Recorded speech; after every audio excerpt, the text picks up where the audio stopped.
So, I wanted to jump on to talk about something that's rarely talked about when it comes to the suffragettes, and that's the fact that there were men that were in the suffragette movement and indeed the suffragist movement, and there were men that campaigned for women's right to vote.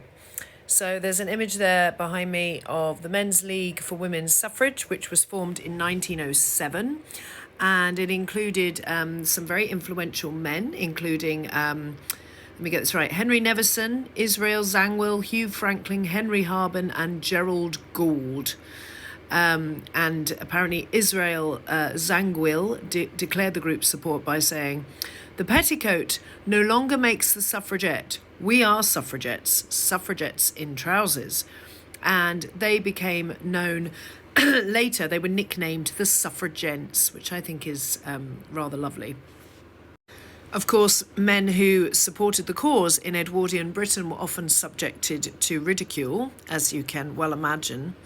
And many of them were actually really, influential and took part in the militant campaign. For example, a couple of men called Victor Storr and Thomas Symonds, I believe it was, Thomas Baywood Symonds, in 1908 stormed Parliament and declared justice for women in the House and threw loads of handbills.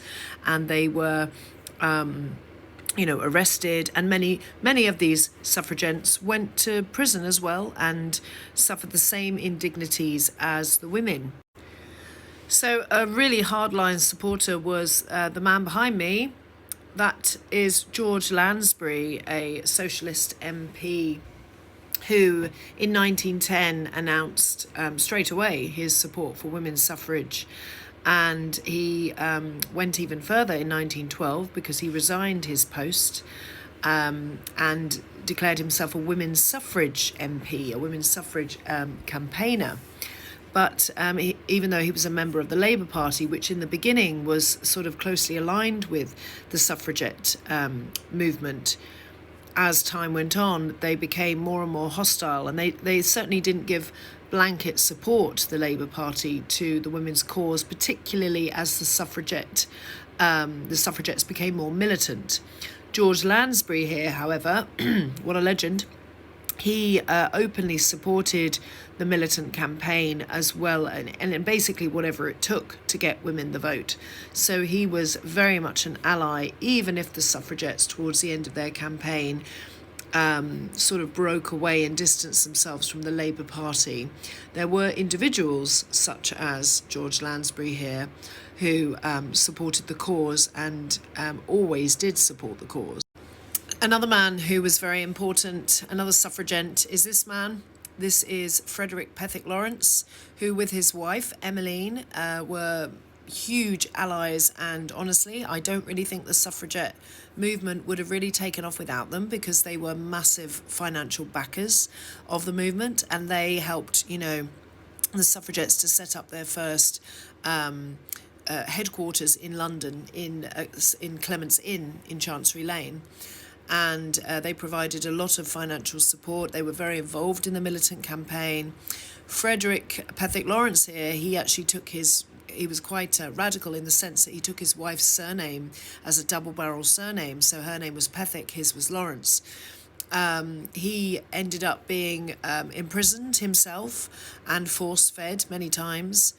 But he was, even though sadly the Pethick Lawrences were actually expelled from the movement later on because they didn't really support the more extreme tactics of the militant campaign, he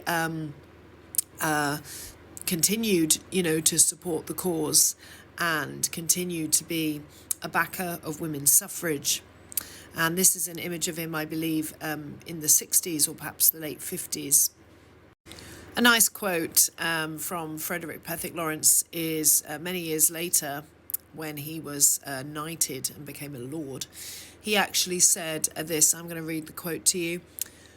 "All down history, women have supported men in their fight for liberty. They have toiled with them, suffered with them, died with them. There is nothing surprising, therefore, in the fact that in the militant struggle of British women for their own emancipation, some men stood with them in the fight." So if you do want to learn more about the suffragette campaign and some of the lesser known stories of the suffragettes who were involved, then do come along to Votes for Women. As mentioned in other posts, we are running this on the 8th of March, International Women's Day, and the 10th of March for Mother's Day. We have a special 2-for-1 offer on the Mother's Day tickets, so get in quick if you want to make the most of that, and I will post the link below. So thank you once again, and I hope to see you there.